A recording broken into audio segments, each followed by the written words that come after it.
Okay, now something I want to point out to you. And I'm going to ask someone to testify on my behalf here. Mr. Nylon, is it good to watch the example videos before you try the Chapter 11 practice and homework? Yeah, I would highly recommend it. Yeah, okay. So, and here's one, a really a good one. Right here. This one right here, calculating two asset portfolio standard deviation video. The first half is going to be what you've already seen and using the formula. The second half is going to be the easy way. Would you like to know the easy way?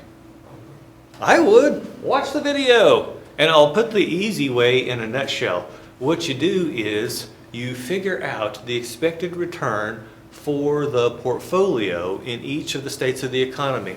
Depression, recession, normal, and boom. And then once you've got that, you just treat it like it's a stock and you find the standard deviation of those portfolio returns. Instead of trying to find the covariance or the correlation and all that individual crap, you don't have to do that.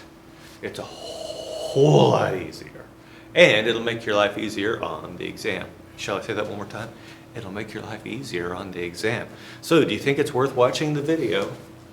Yeah, and if you're the kind of person that gets bored, you can fast forward through the first part, which you've already seen me do, and just start with, but there's an easier way, and go from there.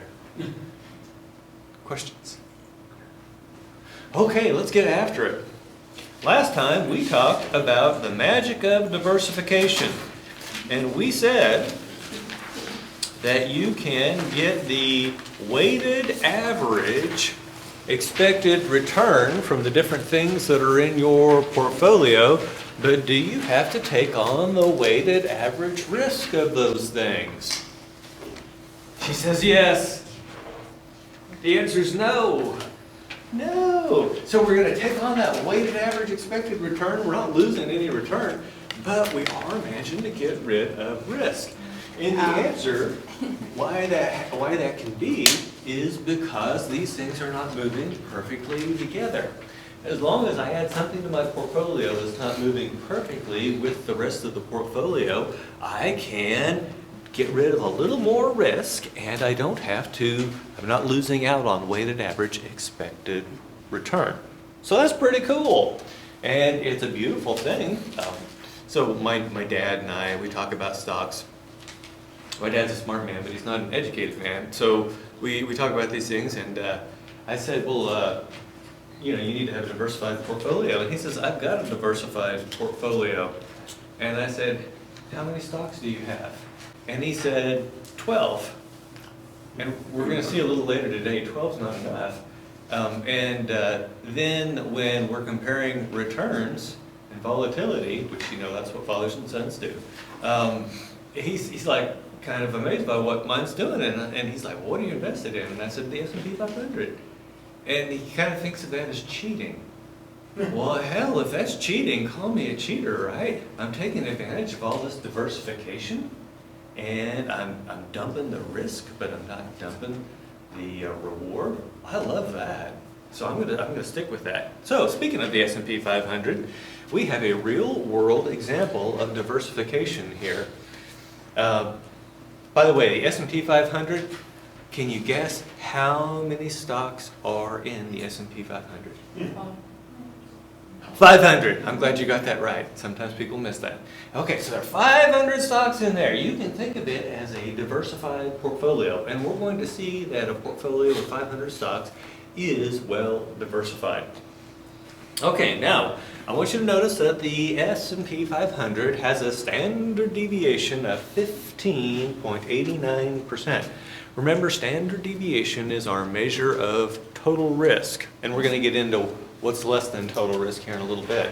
The S&P 500 is a standard deviation 15.89%. Now, all of these companies listed down below have at least two things in common. First of all, can you guess what they're part of? Corporation. Well, so they are corporations. Very good. What else? Yeah, they're all components of the S&P 500. Okay, now the second thing I want you to notice is the standard deviation on each one of them. What do you notice about the standard deviation on each one versus the risk of the S&P 500? Yeah, they're all higher.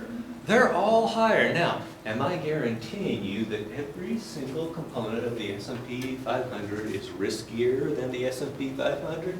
No, I'm not. You could have some really boring companies that had really low standard deviations that were part of the S&P 500. But it is, and by the way, this is a great test question. It is totally possible. She's not writing down. She must have a great memory. It is totally possible to have a portfolio standard deviation,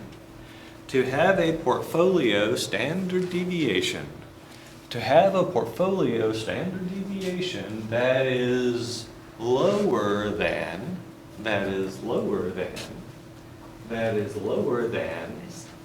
the standard deviation of the safest stock in the portfolio. The standard deviation of the safest stock in the portfolio.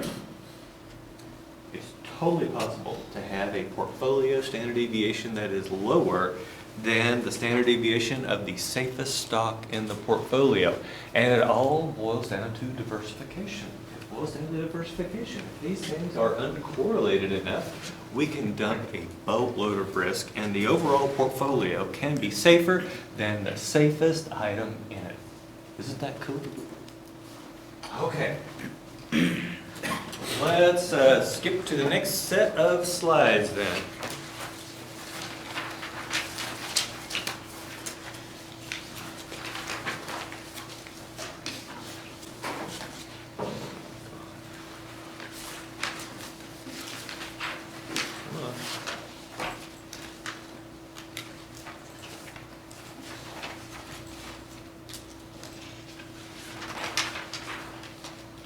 Okay, so this one we talk about the capital asset pricing model. And if you're hanging out with the cool kids after class and you want to sound cool, you say CAPM. That's how finance people pronounce this. It's CAPM. And so we don't go around saying CAPM, we say CAPM. So let's start out talking about something that we know about. We already know about Supertech and we know about Slowpoke. And what I've got here is the expected return on the vertical axis, and I've got the standard deviation on the horizontal axis. Now that expected return, that's your reward. What does the standard deviation represent? Risk. Very good. Okay, so remember we had Slowpoke at a standard deviation of around 10.5. The expected return for Slowpoke was 10%. And then we had Supertech, had an expected return of 15%, but the standard deviation was somewhere around 24.2%. And then we've already talked about something that had an expected return of 13. And by the way, that's a misprint. It's not 14.93, it's 14.95. 14.95. Do you guys remember something that we talked about that had an expected return of 13 and a standard deviation of 14.95? Do you remember when we talked about making a portfolio that was 60% Supertech and 40% Slowpoke? We said it would have an expected return of 13%. And we used our formula to figure out that the standard deviation of that portfolio would be 14.95%. And I compared that to the weighted average standard deviation of 18.71%. And so this square here, therefore, represents a portfolio that is composed 60% Supertech, 40% Slowpoke, and it has the risk of return associated with that. Now here's what I want you to do next. I want you to do your very best to draw a straight line between Slowpoke and Supertech. I want you to draw a straight line between Slowpoke and Supertech. If we did not have any diversification benefit at all, that portfolio would be on a direct line between SuperTech and Slowpoke, because not only would the expected return be the weighted average, but the risk would also be the weighted average. But if you look where this box falls versus that line, does it fall above or below the line? It's above, right? So you're getting either more reward for the same risk or less risk for the same reward, however you want to think about it. But we know we're gaining something through this diversification. We can see it visually right here. Now, it turns out that I could go through and generate data for a bunch of portfolios of SuperTech and Slowpoke. And when I did, it would produce this curved line. It would produce that curved line. And so all the way up there at the top, it would be 100% SuperTech, 0% Slowpoke. Down here at the bottom, it's 100% Slowpoke, 0% SuperTech. And something amazing happens here. And that is, we can see that you can actually, if you start from a portfolio of 100% Slowpoke, you can both increase your reward and decrease your risk by adding SuperTech into your portfolio. I'll demonstrate for you. Would you rather have 100% Slowpoke or Portfolio 1? I'd rather have Portfolio 1. Here's why. It's got a lower standard deviation, so less risk. It's also got a higher return. But which would you rather have, Portfolio 1 or the portfolio at MV? I'd rather have MV for the same reason. Less risk, more reward. So far, we have done nothing but gain by adding SuperTech into the portfolio. After this, now it becomes a trade-off. As I add more SuperTech in, I get more reward, but I also get more risk. Okay, as a result, we have the what we call the opportunity set, and that is starting at Slowpoke and going all the way to SuperTech. Those are the things that are possible. But I'm going to write these up here so you can remember them. The whole thing is the opportunity set, that whole curve. But we will only want to operate within the efficient set. And the efficient set goes from MV up to SuperTech.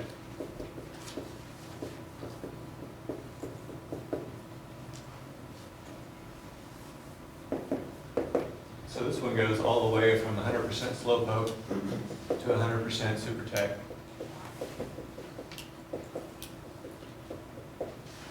It turns out that only crazy people are invested down here, irrational people, because by adding a little bit of the risky stock, you can actually reduce your risk. And that's because of diversification. That's because of diversification. It really is hard for people to wrap their minds around, but it is a correct mathematical approach to this. So where do you want to be invested? You want to be invested between MV and SuperTech. Now, once you get on that efficient frontier, I want you to notice something. We are down at MV. By the way, what do you think MV stands for? Minimum variance, which also means it's the minimum standard deviation, right? That is the least risky portfolio that you can form with SuperTech and Slowpoke. That's the least risky portfolio you can form with SuperTech and Slowpoke. Now, in the beginning, when I move away from MV, when I add just a little bit more risky stock, I get a pretty good return boost and not much in the way of an increase in risk. But as I go along, check out what happens to the slope.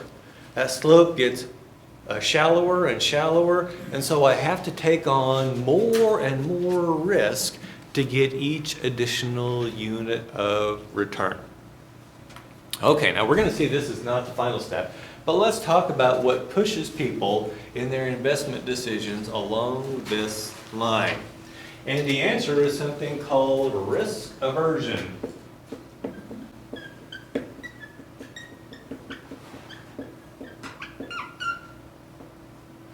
By the way, all of us like more money, right? Do I have anybody here that likes less money? Because if you do, please bring your money to my office and we can help both of us out, right?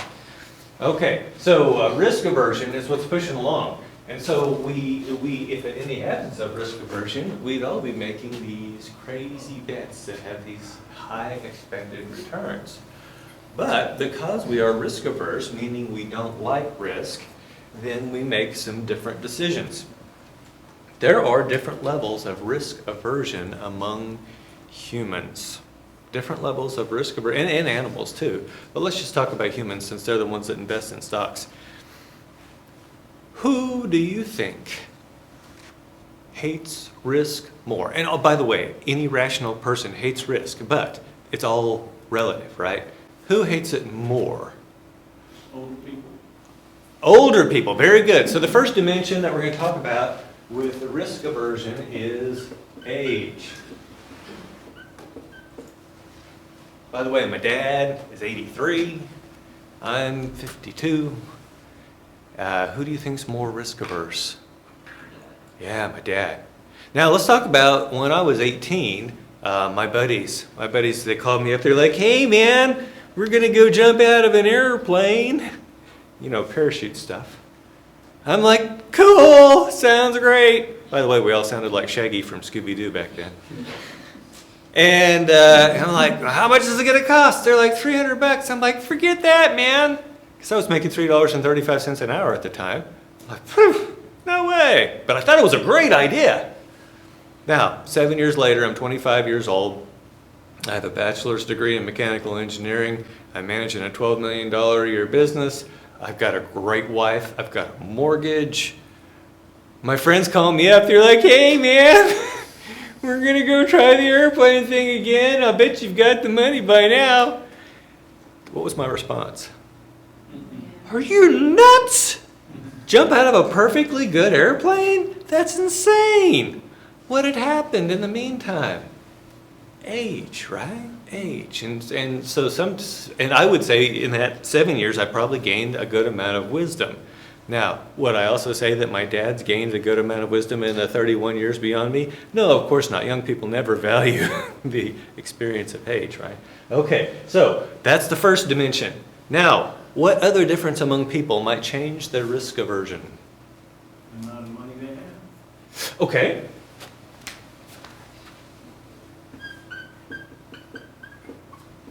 You know, this one has never come up in the conversation before. That's an excellent insight.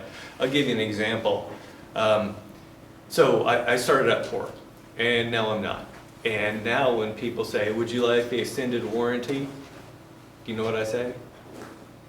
Absolutely not. If I need another one of these things, I'll just buy it, right? And for the longest time, I didn't even have a case on my iPhone, and my students are freaking out. And I'm like, if I drop it, I'll just buy another one, right? He's absolutely right. The more wealth you have, the less risk averse you are. By the way, what does that mean? It means wealthy people can invest in riskier things, and as a result, what's their expected return? Higher. So the rich get richer. Okay, very good. Now, what else? Profession. What's that? Profession. Profession. Okay, I like that. Although I think it might be the other way around. Different levels of risk aversion cause people to get into different levels of different professions. For example, I'm very risk averse, so I'm a professor. Why would I choose this line of work? Number one, I have tenure. They can't fire me, right? Number two, I have a pension. How many jobs have pensions these days? Yeah. And so, sure, I got into this. Now, I have a cousin who is an energy trader. And when we talk, he says, "I only eat what I kill." Right? So if he's not out there making big deals and making big money, he's not eating, right? I couldn't sleep if that were me, but he's perfectly fine with it. So I think there is a relationship between risk aversion and profession, but I think people choose their professions based on their level of risk aversion. For instance, I told you about my hometown, dynamite, bed springs, and cheese. you could tell who was risk averse because they never applied at the dynamite plant, even though it paid more. That's a good point. Okay, I'm going to throw you this, and I'm just going to ask you this, and maybe you can come to a conclusion on your own. Think about all the videos you see on TikTok, Instagram, YouTube, where people are doing stupid, dangerous crap. Have you got that picture in your head? What do these people all have in common? Mr. Del Castillo. They're men! They're men! Have you noticed that? How often do you see women doing absolutely risky, stupid stuff? Seldom. And so, I don't know what I think the word we're using this week is gender. I'm not sure. Gender, sometimes when I write sex on the word, people start to snicker, whatever. So we know that females tend to be more risk averse than males. Now, is that true for every female? No. Is it true for every male that they are? No, there are some males that are extraordinarily risk averse. But these are the things that are pushing people along this efficient set. And we're going to see here in a moment that it's going to push us along another frontier, but we'll get to that in a second. Any questions before we move on to the next concept? Yeah? Is lifestyle another thing that would be associated with risk? It would be, but I think it's kind of like profession in that your level of risk aversion leads to your lifestyle. For instance, the kind of people that go to clubs and have anonymous sex with people. Do you think that very risk-averse people would do that? No. Do you think that having sex with strangers leads to higher risk or lower risk aversion? No. And so it's the causality. You've got to get that in line. Does that make sense? That's just the only lifestyle I can think about. I suppose I could have talked about jet skiing, right? I read way too much. Okay, back to the story. Okay, now, I want you to notice something. What if SuperTech and Slowpoke were exactly, perfectly, positively correlated? Then we would have that direct line between the two. And so what's causing this line to get this bow in it? The answer is less than perfect positive correlation. And the lower that correlation gets, the more extreme that curve is that we see, the more diversification benefit that you get. So let's look at what happens if the correlation coefficient keeps dropping. First of all, perfect positive correlation is 1. If we go to 1/2, we can see we get a little bit of a curve. If we go to 0, we get more of a curve. What does that mean? Do we have to have a 0 or negative correlation to get benefit? No, we just have to have less than 1. Okay, and then if we go to the extreme, we have a correlation of -1. And -1 is a beautiful place to be. Someone asked this last time. What would happen if you had, it was Mr. Nylon. If you have correlation of -1, what happens? And the answer is cool. You get the expected, you get the weighted average of the expected returns of the things in the portfolio, and you get 0 risk because the risks are perfectly offsetting each other. Wouldn't that be sweet? And at this point in the lecture one time I said, but those things don't exist in the real world. You cannot find two things that have a perfect negative correlation, to which a young man said, what about, and he mentioned these two ETFs. One of them is the SPY, which tracks the S&P 500, and then I forget what the other one's called, but it's just the inverse SPY. And so if the S&P 500 is up 1%, this thing's down 1%. If the S&P 500 is down 3%, this thing's up 3%. And he said, wouldn't this have a perfect negative correlation? And I said, well, first of all, it's constructed to be that way, so yes. But secondly, here's what you need to ask yourself.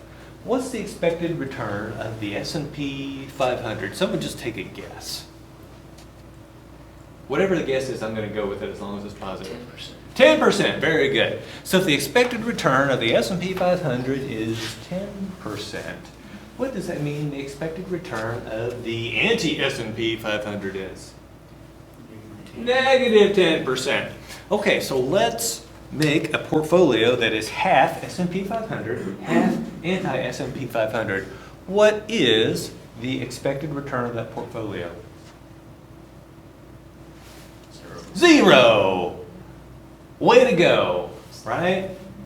Could I do better than 0 at 0 risk? Yeah, I could get the risk-free rate. I could put my money in 3-month treasury bills, right? Does that make sense? Okay, so what we have to revise the statement. We have to have two things that are perfectly negatively correlated, both of which have positive expected returns. Both of which have positive expected returns. And if we have those conditions, then we can get pure reward and no risk. Reward greater than the risk-free rate and no risk. Now, the bad news is that's not possible. Folks, if you happen to go out there and find two stocks that are absolutely perfectly positively negatively correlated, come to my office. We'll get rich together, right? But I guarantee you, I plan to be here another 13 and a half years. I guarantee you, no one is going to show up at my door with that offer. It's just not going to happen. That's just not the way nature works. Okay, questions? So -1 being the lowest correlation, and it's not curved. How does that work? Well, so the -1 basically, the curve is so severe that it becomes an angle, Oh, right? okay. Does that make sense? Yeah. Yeah, it's like you're pulling back on this thing, and it's eventually you pull so tight that it just it's like. Yeah. Okay. So there's both in the opportunity set as long as it's in between -1 and 1. But if it's 1 or -1, it's a straight line. So if it's 1, it's a straight line between the two, and if it's -1, you end up with the minimum variance portfolio having no risk at all. So basically, it's your NAV, or where you're. Yeah, yeah. So where would I invest if I had correlation -1? Oh man, I'm right back there at standard deviation 0, right? I'm just going to invest every possible thing. In fact, what I'm going to do is I'm going to go out and borrow some money and pour it into that, right? Would I advocate for you actually borrowing money to buy stock? Absolutely not, because we don't live in that world, right? We don't. Good questions. Other questions? Okay. Now let's talk about an application to country portfolios. And we're going to talk about the United States. And by the way, when we talk about the United States, we're talking about the S&P 500. And there's a reason we use the S&P 500 as our benchmark. Number one, it is by design, the stocks are selected to represent the United States economy. Number two, it's got 500 stocks. It's a well-diversified set. Number three, it's value weighted. So the stocks that are more important to the economy, like Apple, have a higher weight in the S&P 500 than, say, one that is less important to the overall economy. So let's say O'Reilly Automotive. Great company, but not nearly as big as Apple. Does that make sense? Okay, so if you look at the S&P 500, it means when a big stock makes a 1% move, it affects it a lot more than when a small stock makes a 1% move. And that's how the overall economy works. And so we use the S&P 500 as our benchmark for the US. Now, look over here on the other end. We have this 100% foreign. Keep in mind, this is 100% foreign from the American perspective. You may also see it referred to as ROW. What do you think ROW stands for? Rest of world. Rest of world. Now, for those of you who are not from the U.S., guess what? I'm a foreigner, right? Does that make sense? So, foreign is designated by basically where you're standing. Okay. Now, let's take a look at risk and reward for these two assets. So we've got 100% US, 100% S&P 500, and we see that we have a low expected return, but we also have low risk. We have low expected return, we also have low risk. Now, we've got these other stocks, these other countries. By the way, are all countries as economically developed as the United States? No. Are all countries' economies as mature as the United States? No. And so we've got some big countries out here, but we've also got a lot of emerging economies. Now, let's talk about what we might see in those emerging economies that would make them riskier and therefore might make their expected return higher. Let's talk about growth rates. China was an emerging economy between 1979 and very recently. The growth rates in China, anybody know what they were like? Yeah, they were double digit, right? They were double digit for a long time. And so when you've got an emerging economy like that, the growth rates tend to be high. But as of late, they're doing lucky if they can hit 5%. I'll use Korea for an example. Post-war Korea, especially post-military dictatorship Korea, you see really fast growth. And the Korean people are getting richer. But what happens eventually? It slows down, right?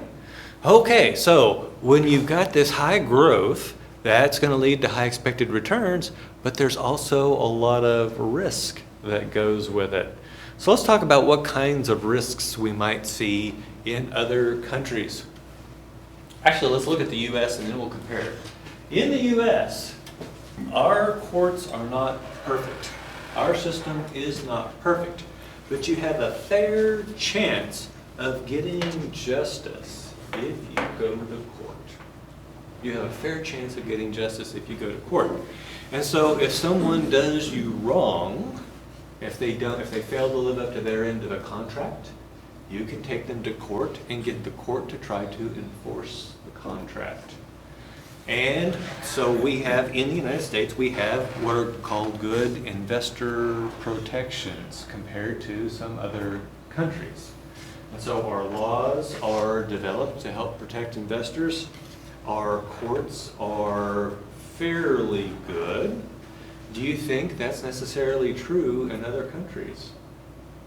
No. I'll give you a couple of examples. The conviction rate for murder in Mexico, any idea what it is? It's around 2%. Do you think that only 1 in 50 people who get accused of murder in Mexico are actually innocent?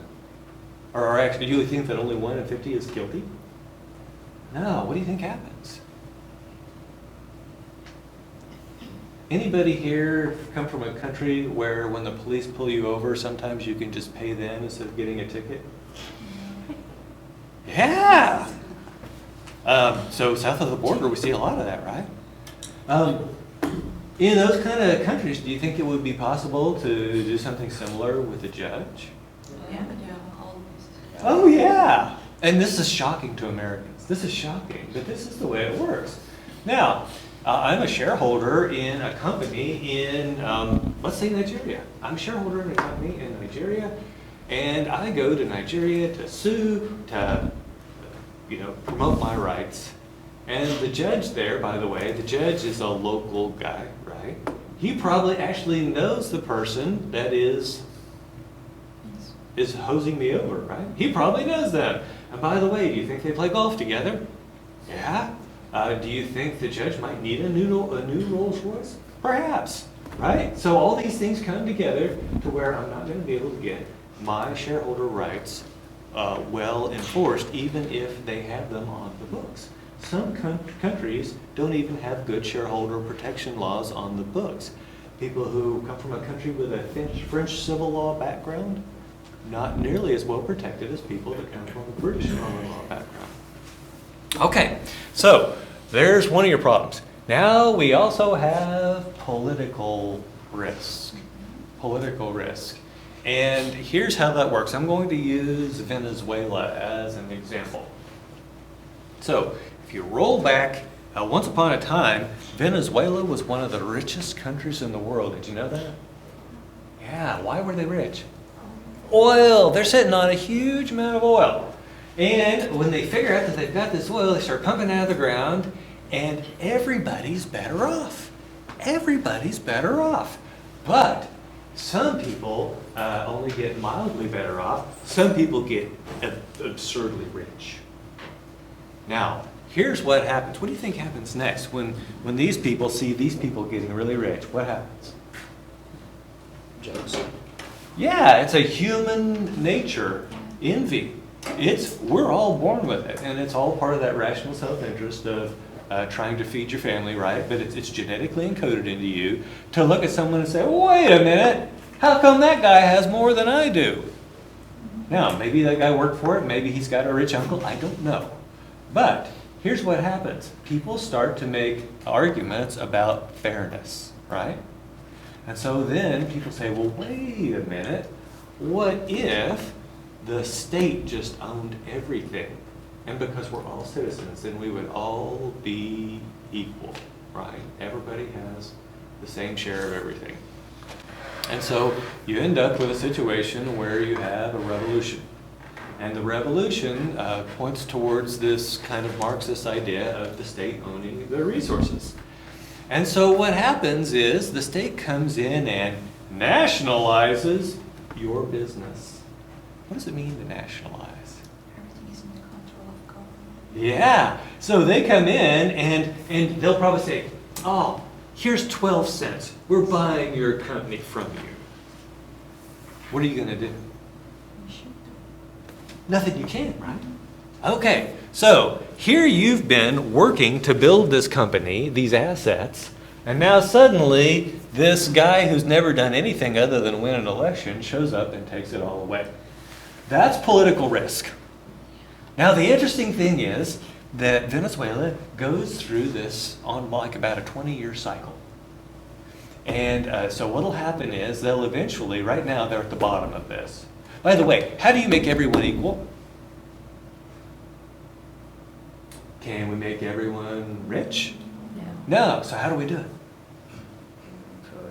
You make everyone poor, right? If you ever hear a politician talk about they're going to make us all equal, that's what they mean. They may not even realize it, but that's what they mean. They're going to make us all poor. And that's exactly what's happening in Venezuela now. Now, this is not Venezuela's first dance with this situation. Let's roll back to the mid-1970s. My dad owned shares in a company called Texas International. It was more international than Texas because all of their operations were in Venezuela. And Venezuela, they were doing great guns.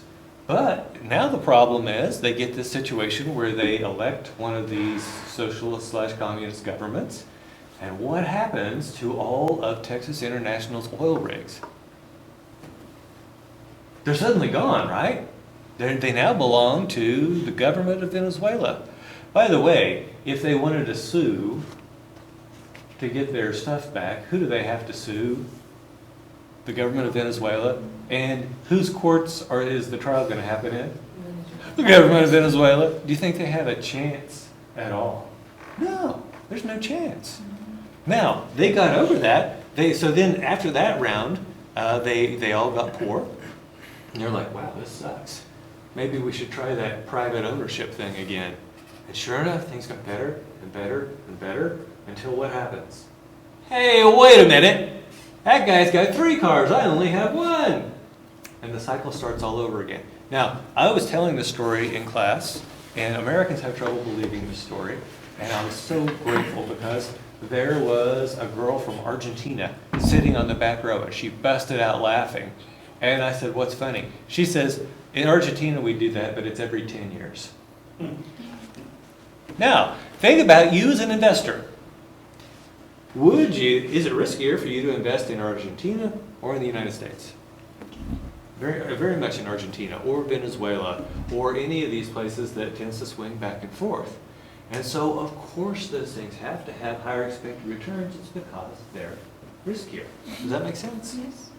Okay, so there are many, many reasons why these other rest of the world stocks in general are riskier than the U.S. Now, you say, well, wait a minute, Dr. Haggard, the story you're telling sounds like you should just stay away from foreign stocks. Totally. My answer is no. Absolutely not. And the answer lies in this. Number one, first of all, they got a high expected return, right? And we know they're risky, but they got a high expected return. And number two, they are not perfectly positively correlated with U.S. stocks. Let me say that again. They're not perfectly positively correlated with U.S. stocks.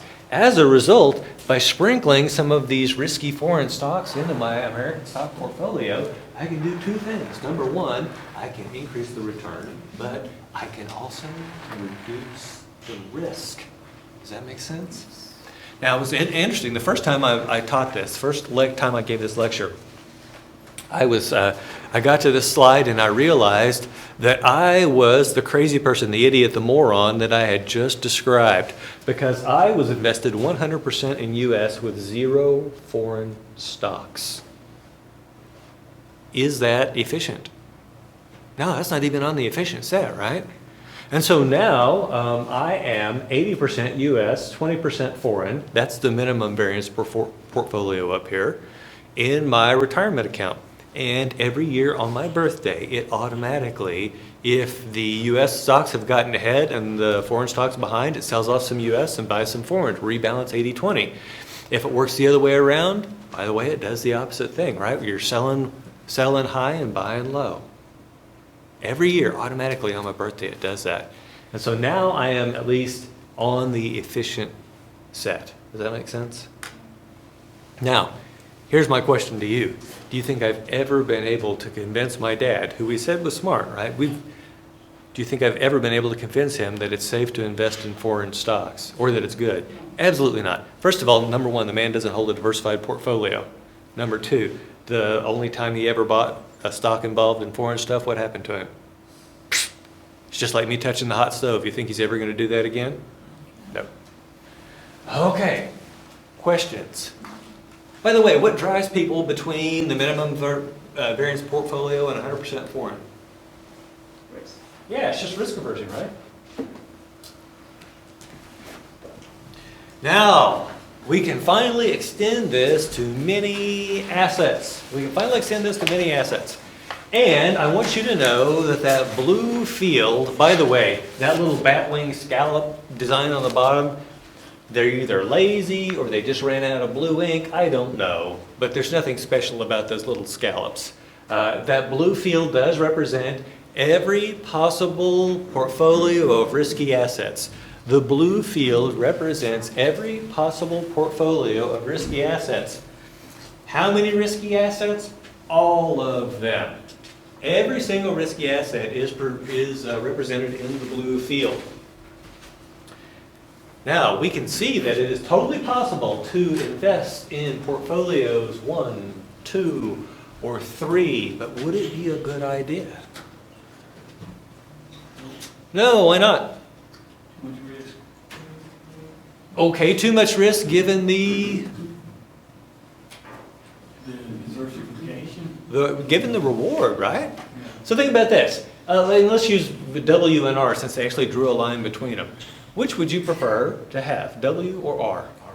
R, because you're taking on exactly the same amount of risk, but you're getting more return to do it. Does that make sense? Okay, now, can you do better than Portfolio 1? There are two ways I can do better than Portfolio 1. I can either go straight up to intercept that brownish line, or I can go this direction.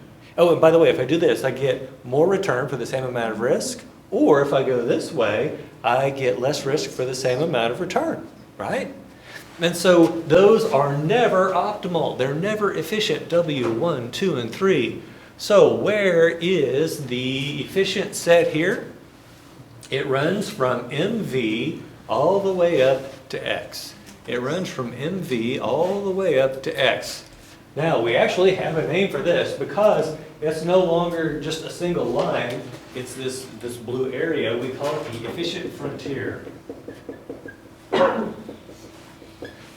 Frontier is just the edge. So it's the efficient edge of that field. By the way, there are no risky assets available to purchase beyond that edge. That edge is the end of it. That's the edge. That's the frontier. I mean, what's the purpose of even knowing that? I mean, because when you calculate it, you're gonna calculate the efficient set, and you're gonna be somewhere along that efficient set, and not in that frontier anyway. So what would be the point of knowing Okay, all that? so the reason that I'm telling you all this is we're building up to a theoretical conclusion that is going to instruct how we should invest. And so the things that I'm teaching you today, you will never sit down with this picture in front of you and say, what stock should I buy today? You will never do that. We're building up to a theoretical conclusion here. So just hang with me a little bit longer and we'll get there. Okay. Now, once again, what pushes us from NV up to X? Risk aversion, right? But here's the problem. Once again, in the beginning, I'm getting a lot of extra return for the risk that I take on, but as I go further toward X, it gets more and more shallow. I'm having to take on more and more risk to get the same additional amount of return. Now, we are finally going to introduce, by the way, I'm going to give you a point in time. This is the year 1964, roughly, when this comes out. This is 7 years before I get born, so it's within the it's within a recent time scale that we figured this out. And that is the person that was looking at this and said, wait a minute, not only can we invest in risky assets, we can also invest in one other thing. What is it? Yeah, the treasury bills, which are the risk-free asset. And they said, you know, what would happen if I formed a portfolio out of treasury bills and risky assets? What would be the optimal? And so they sat down and they drew this picture. And they started over here on the left-hand side, and they said, okay, at zero standard deviation, by the way, the risk-free asset in theory has a standard deviation of 0, right? Standard deviation returns of 0. They said, well, that thing returns the risk-free rate. And if I had all my money in that, it would be at that point where we see risk-free rate. And they said, then I could choose to invest the rest of the money, whatever I don't have over here, I can invest in any one of those portfolios that are over here in the risky assets. And they said basically that we'll have this line, and we can have any line that runs through the risk-free asset. As long as it's passing through that blue field, it's possible to form a portfolio of risky assets and the risk-free asset. But here's the cool thing. Keep cranking that line up, up, up, up, up. As long as it touches the blue field, we're in perfectly good shape. Do I want that line to have a greater slope or a shallower slope? Yeah, I want it to have a greater slope, and here's why. By the way, slope is rise over run, so we're looking at the change in the reward versus the change in risk. I want to get the absolute most change in reward that I can for each unit of risk. That means I want that slope to be as high as it possibly can be. When is the slope of that line absolutely at its highest? When it is tangent to the efficient frontier at exactly 1 point. By the way, tangent means touching at only 1 point. If I do that, that is the highest slope line that we can have that contacts both the risk-free asset and the collection of risky portfolios. Okay, so that line we call the capital market line. We call that line the capital market line. By the way, we're going to talk about 2 or 3 different lines today, 3. And that's one of them, the capital market line. Now, here's what's cool. That portfolio at A, now this is all theory, by the way. That portfolio A has a very special name. It is called the market portfolio.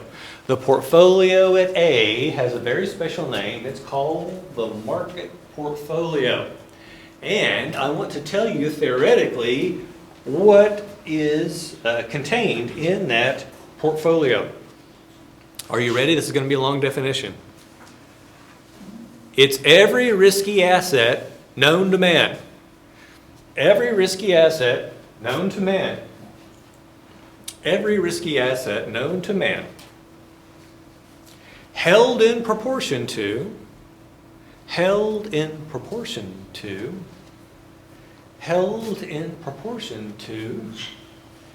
its importance in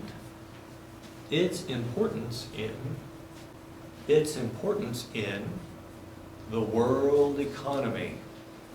The world economy. The world economy. So it's every risky asset known to man held in proportion to its importance in the world economy. So as earlier we were talking about how Apple's more important in the S&P 500 than the smaller members of that group. Do you think that that's also true with the market portfolio? Absolutely. Amazon and Apple are both huge in that market portfolio because they are more important to the world economy. Now, is that portfolio, though, entirely stock? Are the only risky assets out there stock? No! What other kinds of risky assets do we see? Real estate. Yeah, real estate. And you were born at a point in history where you've actually seen this with real estate, right? I'm giving this talk in 2006 and I point out real estate and my students are like, who are you kidding? Real estate prices always go up. Is that true? No. A year later, I'm losing $39,000 selling my house in Mississippi, right? Okay, so real estate is a risky asset. What else? What about bonds? Yeah, think about this. We said there are two kinds of risks that go along with bonds. Now, we know bonds are safer than stocks, but does that mean they are risk-free? No, because they have default risk and they also have interest rate risk or price risk. And so basically, in this portfolio, we have to have every single stock out there held in proportion to its importance, every single bond out there held in proportion, according to its importance, and also all of these real estate assets. And by the way, there are other risky assets too. But what I'm going to prove to you is we cannot recreate this portfolio. And here's why. Do we have fresh stock prices? Yes. Do we know the overall market value of stocks? Yes, we do. What about publicly traded bonds? We have good information on them too. So far, so good. What about the bonds that aren't publicly traded? We really don't have good pricing information on them. The only time we get a price on them is when someone sells one to someone else. And so there's your first problem. What about houses? I know you guys probably go on Zillow or whatever and figure out what a house is worth. First of all, that's a scientific wild-ass guess. Secondly, the only true values that we have on houses are when they sell. My house was last sold in 2007. That's the sales price then. At that point, we knew exactly what the market value was. Do we know today? No. How in the world would I find out? I could do an appraisal, but it would be a scientific wild-ass guess. The other houses that sell in the area. And that's how the appraisers and the realtors do it, right? But it's still just a scientific wild-ass guess. The only way I can know for sure is to put the house on the market and see what people offer me, right? So we've got this huge class of risky assets that we don't have fresh prices for. There's no way we can know what the returns are on those assets. There's no way we can know what weights to put on those assets to create this portfolio. So this guy named Richard Roll, who I've met, by the way, he came up with a critique of this whole thing, and he's like, hey, that's a great theory, but one of the things about a theory is you have to be able to test it. You have to be able to test it. And what he pointed out is there is no way for us to actually test this theory. And so you might say, well, wait a minute, it's totally worthless. No, here's the deal. Have we come up with anything better in the meantime? Not really. We haven't come up with anything better in the meantime, so we're going to stick with this. Now, what does, though, this lead to? It leads you to the conclusion that there's really only two things in this life that you need to be concerned about investing in: the risk-free asset and the market portfolio. In the United States, when we look for a stand-in for the market portfolio, we use the S&P 500. And so as an investor in the United States, if I really wanted to be very simplistic about it, I could say, well, all I really need to invest in are 3-month Treasury bills and the S&P 500. And when you get right down to it, that's kind of where I'm at, except for my 20% foreign, right? I'm trying to be a little more global than just the S&P 500, but that's kind of where I'm at. And so what we're saying is your choice of investments has nothing to do with your risk aversion now. What has to do with your risk aversion is just how much of this one am I going to hold versus how much of this one I'm going to hold, right? If you're entirely risk averse, you're going to be 100% risk-free asset. If you are crazy jumping out of airplanes and having a really good time doing it, where are you going to be? Which portfolio on that line, 4A or 5? 5. Now let's talk about how you get to portfolio 5. Because we know that the portfolio over here on the vertical axis is 100% risk-free asset, 0% of the market portfolio. And if you get to location number 4 there, we're probably talking 60% risk-free asset, 40% of the market portfolio. When we get to A, what are the percentages? If you buy portfolio A and nothing else, what is it? It's 100% A, 0% risk-free asset. Now, how do I go beyond point A to get to point 5? Yeah, you got to borrow. Just remember this. When you're buying the risk-free asset, you're loaning money at the risk-free rate. And so if you're loaning money at the risk-free rate, then the portfolio share for that's going to be positive. But what if I go out and I borrow money at the risk-free rate, and then I use that money to invest in the market portfolio? Then I could have, say, 120% market portfolio minus 20% risk-free asset. And when I add those together, as long as I get 100%, I'm perfectly fine. So I could be 150% market portfolio and then minus 50% risk-free asset, which means that I'm borrowing money to buy. Oh yeah. By the way, notice the line, the slope's still the same. What kind of, the only thing that's pushing you along that line then is your risk aversion or your lack of risk aversion. Does that make sense?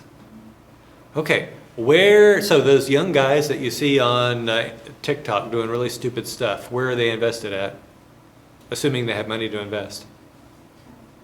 They're going to be out at 5, and then most people are somewhere between A and 4, and then you get really risk-averse people. By the way, people who lived through the Great Depression, where do you think they fell on the whole risk aversion thing? Oh, they were very risk averse. My grandfather was thought to be cutting edge because he was willing to keep his money in the bank. You know where a lot of these Depression era folks kept their money? On the mattress. Yeah! Oh my goodness, my wife's grandfather was a coal miner and little town in Arkansas, and when they died, you know, you got to clean out Granny's house, and you open books and money would fall out. That's risk averse. By the way, they were willing to lose purchasing power year after year, hour after year, right, because of inflation.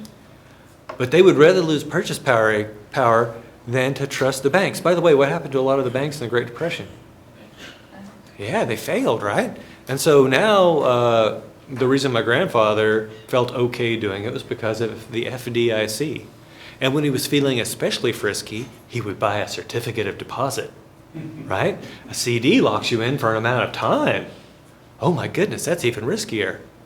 And then my dad comes along, and my dad will invest in stocks, but really only dividend-paying utility stocks. So like kind of the safest of stocks. And my grandfather thought he was nuts, right? And then I come along and invest in the S&P 500, and my dad thinks I'm nuts. The further we get away from the Great Depression, the less risk-averse we are. Now, what do you think is going to happen? By the way, do I think most of you are going to live through a Great Depression? I think so. I think so. What do you think is going to happen to your risk aversion after that? You ever heard the expression, fool me once, shame on you, fool me twice, shame on me, right? It'll start all over again, and it'll take us a while to get back to where we're not so crazy risk averse. Questions?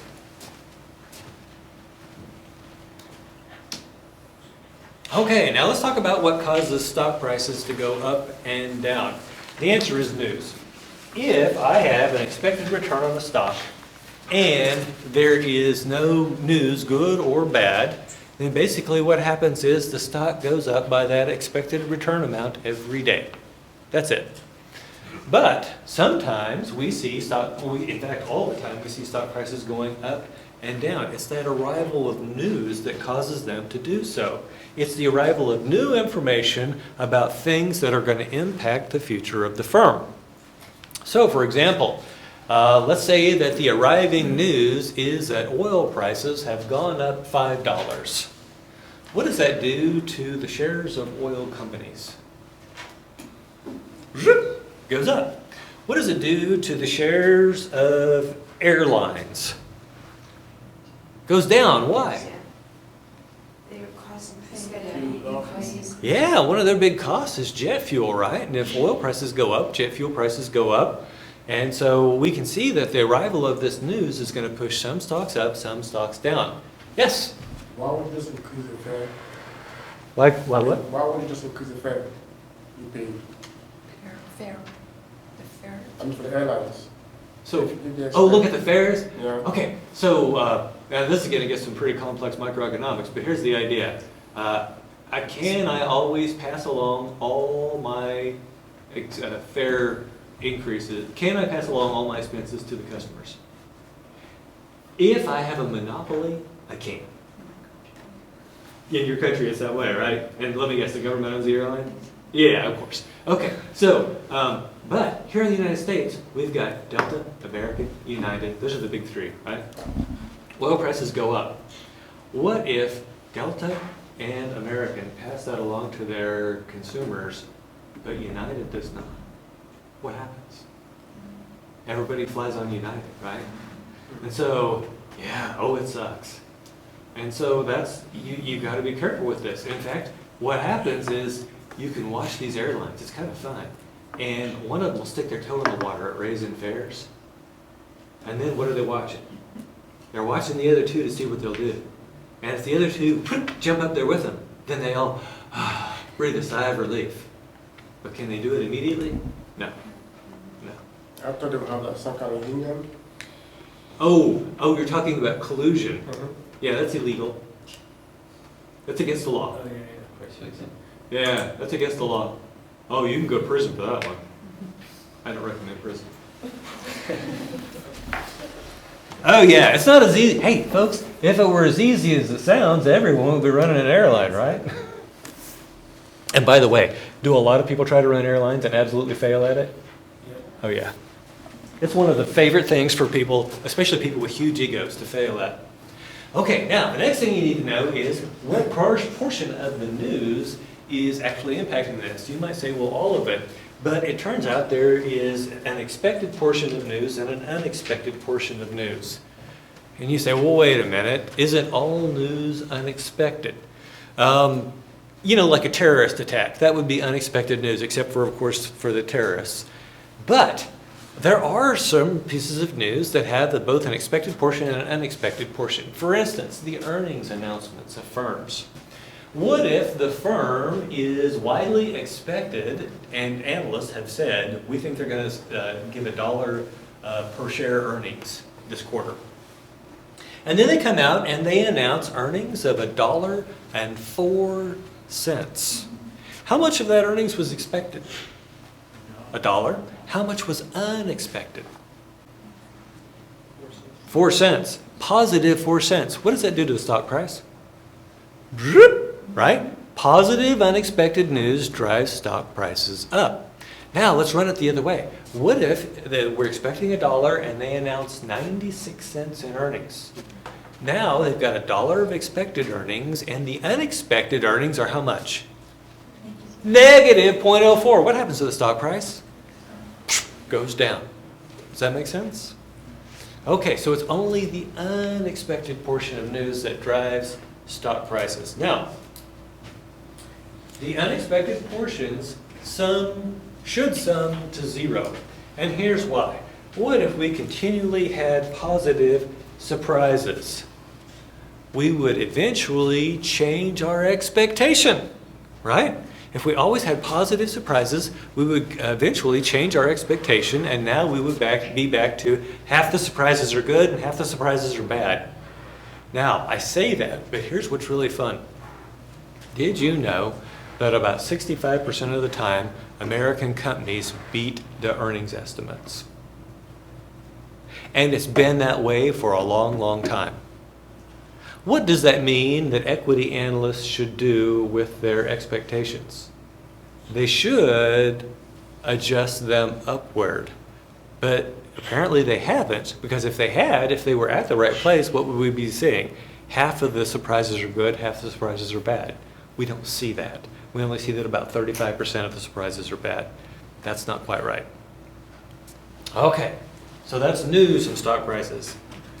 Now let's talk about some different kinds of risk. By the way, I am going to end up pushing the homework out.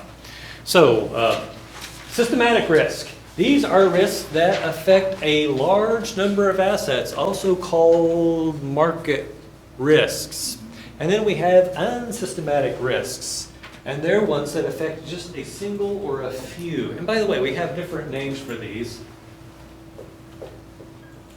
I'm going to try to write them up here as many as I can remember.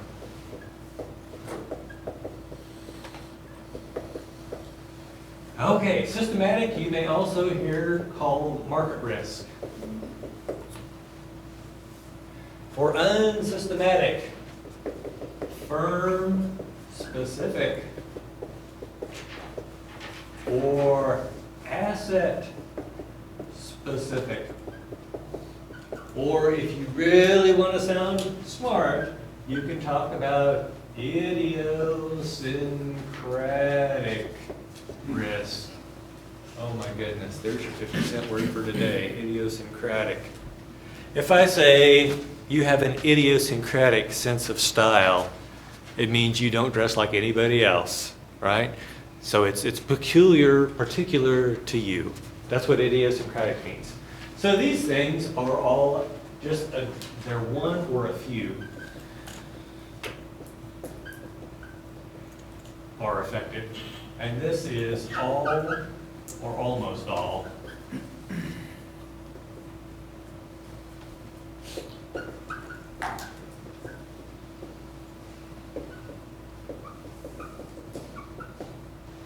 Before the day's over, we're going to be able to add one more term to each one of those columns. Okay, now, here's what you need to know. Only the systematic risks get priced, and we'll talk about why that is. But first, let's give some examples. Oil price, systematic or unsystematic? Systematic. Almost the entire world economy is dependent on oil. If oil price goes up, some companies are going to go up, some companies are going to go down, but overall, most companies, in fact, almost every company is sensitive to oil price. And in fact, you could probably come up with examples. Well, I don't think this company would be, and then I would be able to tell you, yeah, but their stuff's delivered by truck, and the trucks run on diesel, therefore oil prices impact them. What about solar companies? Well, the people that go out to install solar are driving trucks that burn petroleum, right? And so almost every company out there, we can think of a way that oil price is going to impact them. Now, let's think about the death of a single person. What's that? Unsystematic. Well, do you think it might depend on who that person is? Yeah. So she says it's unsystematic. And folks, by the way, in the overall scheme of things, I don't matter in the least, right? If I die today, not going to affect much of anything. I know it's kind of sad to think, but at least from my perspective.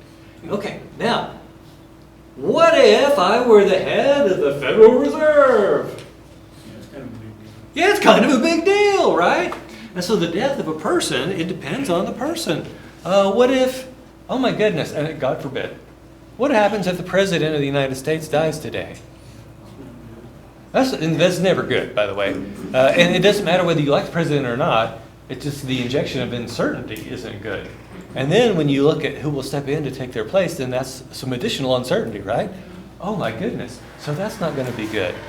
What about I don't even know who the mayor of Springfield is here, so I don't feel bad calling him out or her out. What if they die? Right? Okay. What about natural disasters? It depends, right? So, I'm going to say an earthquake somewhere. Does the somewhere matter? Unsystematic. It depends, right? Okay, so let's say that the earthquake happens in the middle of the Tarim Desert. By the way, the Tarim Desert is in China, and right now I'll bet there's like 13 people there.